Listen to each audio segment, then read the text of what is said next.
Welcome all my friends in TV land. This is Senior Issues, etc.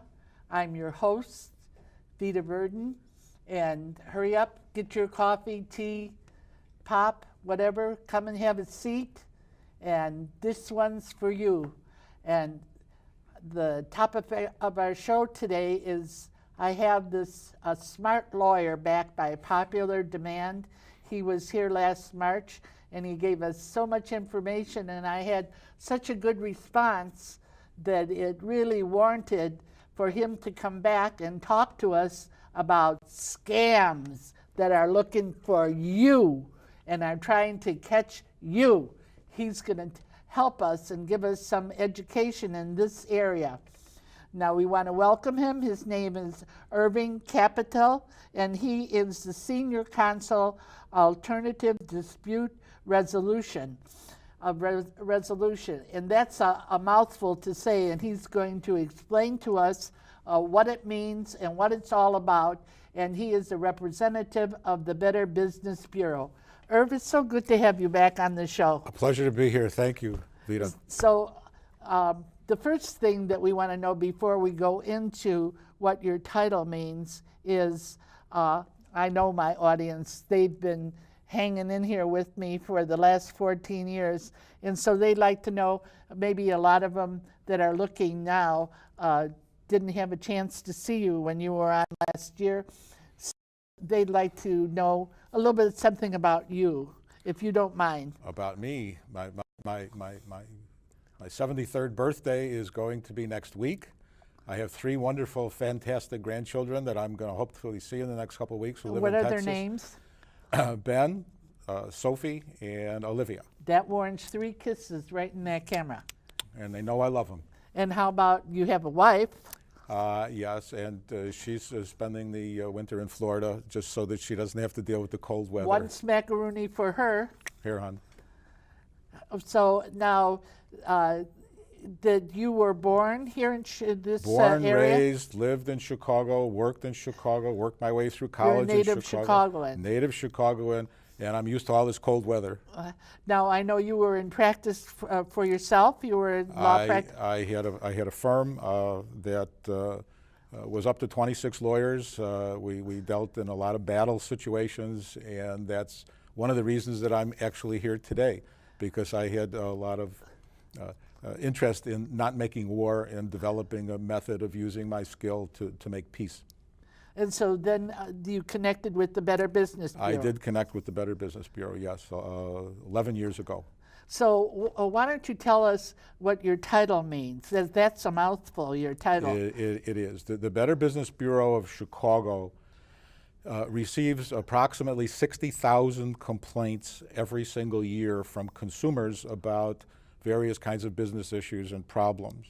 Many of those complaints generate into a request for intervention with respect to arbitration or mediation in order to help. So the intervention is so that these parties can get together, and that is the mediation, right? We encourage self-regulation, as it's called, where the parties will work out their own problems between themselves, and we can help them.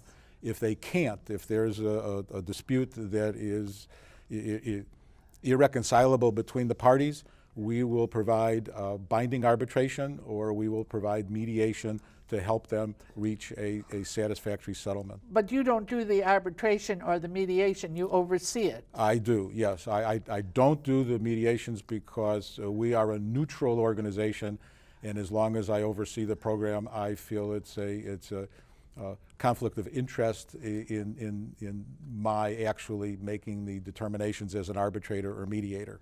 All right, now I know that on top of doing that, filling that title, you go out on a tremendous amount of speaking engagements. I do. I speak to local township senior center groups.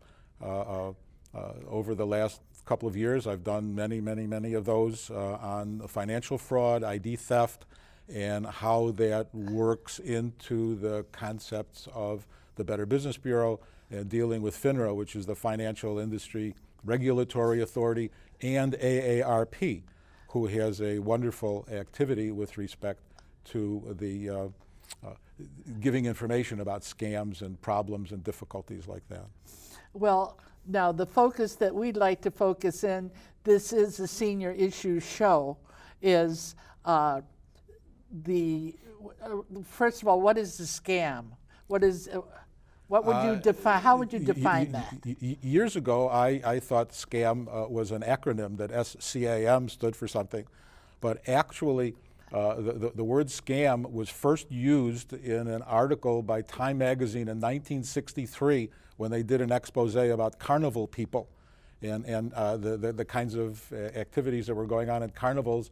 And they interviewed a gentleman who said, my boss scams from the public and I scam from my boss, which means that my boss would take advantage of the public and he would take advantage of his boss. That's the first reference of it.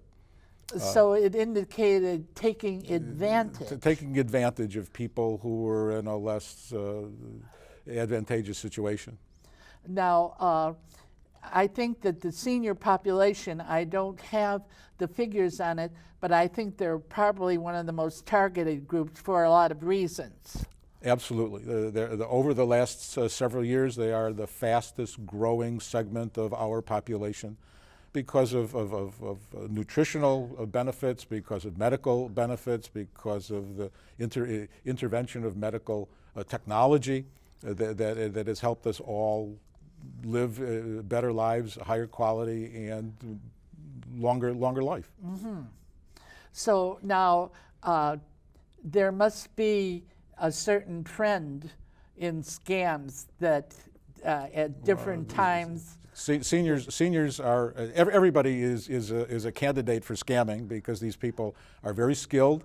They're very technology savvy. They know how to get into all of the equipment that people use on a daily basis. But seniors are at a disadvantage in a generalized category. Seniors haven't had the ability to grow up with all of these things. My grandchildren can handle these iPads and various other kinds of technical equipment without even thinking about it, and I have all kinds of problems. I call myself a computer dinosaur.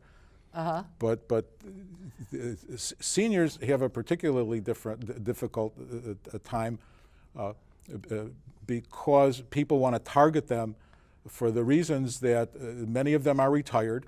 Many of them have incomes that are coming from regular sources, namely Social Security or pensions. They have they've lost a lot of friends, and some tend to be lonesome, and therefore people, when solicitors knock on their door without being invited to knock on their door, lonely people tend to move into an area that they shouldn't move into by talking to people just to pass the time of day. And a lot of people have houses that are paid for. They have resources. They have a few bucks in the bank, and those people who are, again, skilled at trying to scam the general world to take money from them and put it in their own pockets, understand that seniors are a tremendously vulnerable group. All right, so now what is the current, could you give an illustration, like one of the current scams? I definitely can. The top 10 scams of 2013 just came out Friday. So the numbers came out, but they have not been out long enough in order to produce a printed sheet. I have here in my hand a sheet from 2012, basically indicating the top 10 scams that have been used by people around the world. There was a time in the world that people got held up or they got robbed by people who lived within a few miles of them. Now you can get robbed by people who live halfway around the world. And I did go over the top 10 scams for 2013. They're basically the same as 2012. The order may have changed a little bit, but the first one is work-at-home scams. Seniors very often want something to do. so they are influenced to go into working at home on their computer or making phone calls or doing whatever, and they really need to be very careful as to who it is that they enter into a relationship with, because those work-at-home scams may require the party to purchase materials. The materials may be inferior. They send in a check and they never see them again. You know, I'm going to have to cut you off now. We're going to come back to this because now it's just time for my pearls of wisdom. And I'm coming right back. Oh, there's a few things I want to talk to you about. You know, I want you to go to our website, which is senior issues, etc., etc.org. And we have about 30 shows online. I want you to keep up with it. And there's a blog online. We're also on Facebook, and we're also on Twitter. So we want you to go on to Facebook and give our comments, and to tweet out something for us on what you think you would like to see. And I'd like to talk a little bit about scams. Now, the gal that's the producer of our show, Gloria Shapiro, had to go into have a test in the hospital, and they put one of these bands, see, these bands around her wrist. Okay, now on this little band that's around the wrist is all the information on your background. Now, as she finished the procedure that she was going through, the attendant who was servicing her at the time said, "Now be careful of this band, that you put this through a shredder, because this contains all your information. And for identity theft, or for anyone like to take out, to set up a credit card, that's all they need is information to set something out. So if you were going into the hospital having one of those, be careful that you just don't let this fall into the wrong hands." And I have a number for you. It is the number of the to stop the telemarketers. Okay, now that number is 1-800-382-1222. Now, when you call, that isn't 100%, so you'll still get some telemarketing calls. I know I do.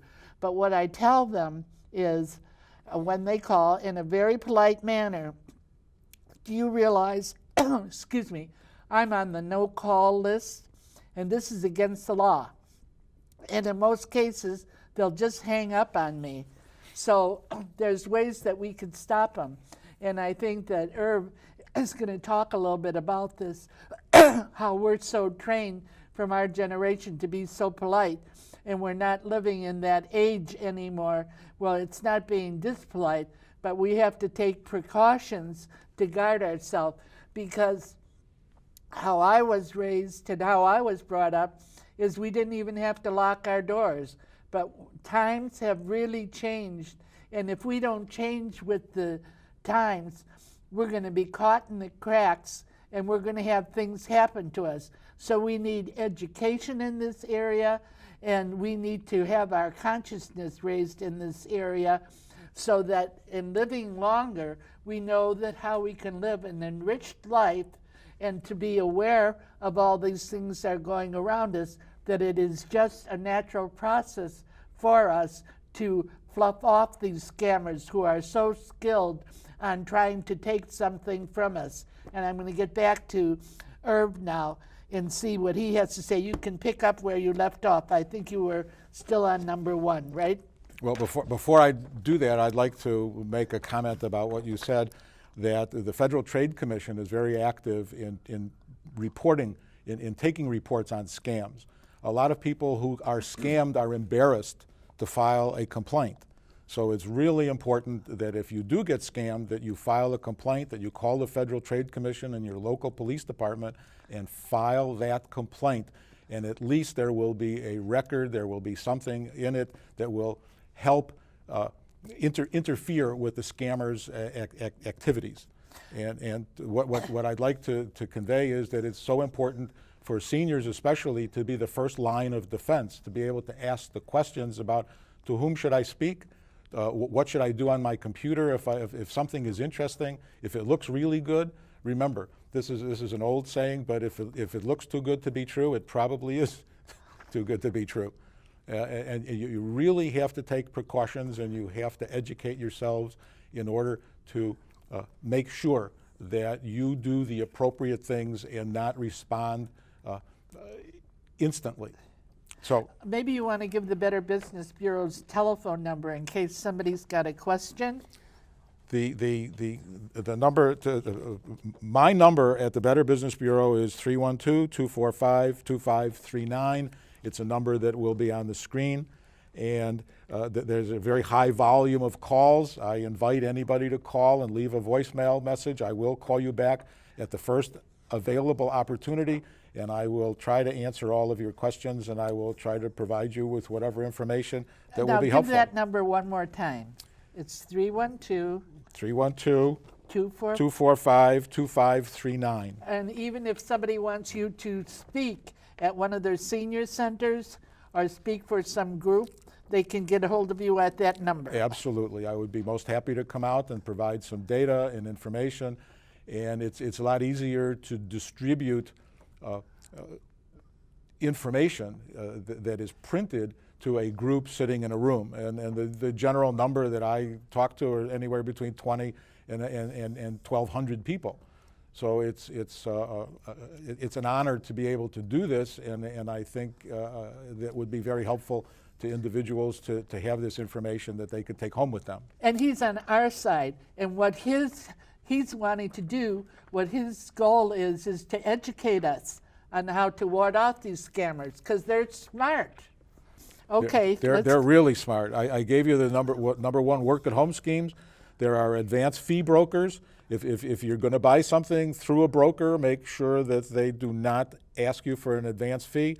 And if there's a broker involved, make sure that they are licensed. And if it happens to be a security or anything like that you're buying, make sure that that security is registered. And you call the SEC or you call FINRA, those numbers are easy to find. And I have dozens and dozens of numbers that I can't remember. I'm getting too old to remember all of that stuff. But advanced fee brokers was number 2. Credit repair services with advanced fees is number 3. Foreign lotteries. What is credit repair service? What is that? If you're in debt and you got a lot of people that are chasing you over the telephone, and you want to get yourself straightened out, there are a lot of people around who will say that they can help you with either filing bankruptcy, or they will help you get your credit straightened out. And if they ask you for an advance fee, that is a very significant indication that you might be dealing with a scammer. Many very reputable law firms do wonderful things in the bankruptcy arena, and none of them that I know of ask for an advance fee for those purposes.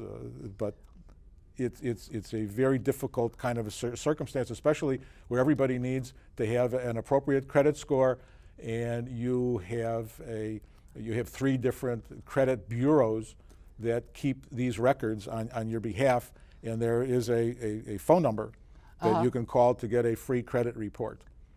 But the next one, foreign lotteries. If somebody calls you and says you have won a lottery, they don't have to. They can tell you you've won a lottery from the American Red Cross, and if you've never entered a lottery for the American Red Cross, chances are you're dealing with a scammer. There are prize promotions. These have been publicized very often over the last many years. If people call you and say you've won a prize, and they want you to send a check for various costs and expenses, don't do it. Every one of these that I talk about, you have an opportunity to check it out first. Before you actually send any money or you sign any papers, you really should check it out with the Better Business Bureau. You should check it out. bbb.org is all you need to know. And if you go on, that is the website. bbb.org. Remember that. You go there. Do not send anybody money until you understand completely what it is that you're doing and why it is you're doing it. Don't let anybody talk you into anything. And as Evita said earlier, don't remember the times that you were polite on the telephone, because these people are out to steal from you. And if you feel a sense of concern that's who you're talking to, hang up the phone. Make sure you put your number on the do not call list, and just don't worry so much about being impolite, because I can't imagine anything more impolite than anybody trying to use you to steal your money. That's more impolite than hanging up the phone, I think. I think one of the clues is when you answer the phone and they say, "And how are you doing today?" You know, that sends off a signal in my brain. Yeah. "And how are you doing today?" That's a very good sense, because what that means is that an unsolicited caller who does something like that is trying to engage you in conversation where they can generate pulling personal information from you. And they can talk about all sorts of things. And the first thing you need to respond is not telling them how you are, but telling them, who is this and why are you calling? You ask the questions. Don't let them ask the questions, because the more questions they ask of you, the closer that they're going to get to you of having you provide them with your personal information about where you live and how you live and the kinds of things that you like or you don't like. And casual conversation for a skilled scammer is easy to generate information for them to use at a later time so that they can actually come back to you and sell you something that you don't want. Tell them the story about this man that was in jail for scamming that you told me before the show, and then what he said, that if he talked to somebody for 45 minutes. Oh yeah, there's a DVD that is out that's a joint DVD between AARP, FINRA, and the Better Business Bureau, and one of the interviewed individuals is a convict who was convicted of scamming the public, and he's got a wonderfully fluid voice. He's got a method with individuals, and he, in his interview on this tape, says, "You give me 45 minutes with anybody, and I will take anything from them that I really want." And it's true. And when you listen to these people, the smoother the talk, the more difficult situation that you might have. Don't fall in love with somebody's voice. And I think that in seniors, they could catch a person that they think this is somebody who has interest in them. If a senior is lonely, Absolutely. you know, Absolutely. and if they don't have that many people around, and somebody calls with a real friendly tone, you know, beware of that. And you don't know where this call is coming from. These days, they can call you from halfway around the world, and they sound as if they're calling you from the apartment next door. So you really need to educate yourself so that you are the first line of your defense for the purposes of making sure that you don't get caught in this scam network. Yeah. Now, this seems to, maybe because we have gotten so technically skilled, it seems to have exploded now. But this has been going on for a long time. It's just on a larger basis. Wouldn't you say that? The research that I did goes back to 1588. It was scamming? Scamming. The Spanish prisoner scam. People would write letters to people that they knew saying that they were in a Spanish prison. They needed to bribe the guards, and would they send them money? And people would send them money. Now, they weren't in jail. They weren't in danger of anything. But in those days, it took 3 months for a letter to get someplace. These days, an email goes at the speed of light. So when you get an email that's asking you for something that you don't know about, or the typical kind of granny scam that everybody talks about, where somebody says that they're calling from Mexico or some other country, and your grandchild is in trouble and they need $2,000 to bond them out. A lot of times people get very upset about that. They want to help their grandchildren, and what they don't think about is calling their child to find out if in fact their grandchild is where this person says they are. They create an emergency, a Right. sense of Urgency urgency. Urgency is a very substantial issue that, I that, wanted that they to comment on the email, and commenting on the email, what I wanted to comment, many of these, because I do get many on my computer, they say open an attachment. Don't ever open an attachment that you're not aware of. That's because, what the delete button is for. right. See, now, I'm reminded of the question that you asked me about do I have grandchildren, and I gave you their names. Now, that's a great deal of personal information that goes out in this kind of a program, and now hundreds of thousands of people will know my grandchildren's name. But this is not a situation where somebody's trying to sell something to somebody. This is a situation that I only bring up because it hopefully sensitizes you to how easy it is to get information from you. The people want to know about what charities that you contribute to. They want to know what golf clubs you belong to. They want to know if you want to go walking or hiking. They want to know if you want a co-partner in life. They want to know if you want to date. And they'll do it on the computer, they'll do it on the telephone, they will do it knocking on your door when there is anything unsolicited that you have not asked for. Be very, very careful, be very, very vigilant, and try as hard as you can to be educated enough to ask yourselves the question, am I getting scammed? Yeah, now a question that I'd like to ask you is, you've come from the world of commerce into a world of really educating people, and what kind of gratification are you getting out of it? Oh my, this is, I was in a world of litigation where I was making war every single day. And I needed to expand my life into a place that I could make peace. I assure you that there's more money in war than there is in peace, but the gratification that I would get out of getting a phone call from somebody that says, you know, I called and you gave me information that allowed me to avoid this kind of a problem is so excitingly gratifying that I can't tell you there's no way to put that into monetary terms. And I like to relate it to what I call, my friend Albert Einstein said, a smart person can solve a problem, a genius can avoid one. I want all of you out there to become geniuses and put all of these scammers out of work so that they will go out and find some kind of an honest job somewhere. Well, that is a perfect ending. Now, you know, when you out there, I'm talking to you right there, come to the end of your line, you tie a rope, tie a knot, and you hang on. You know why? Because the best is yet to come, and what we want you all to do this week is to catch the spirit.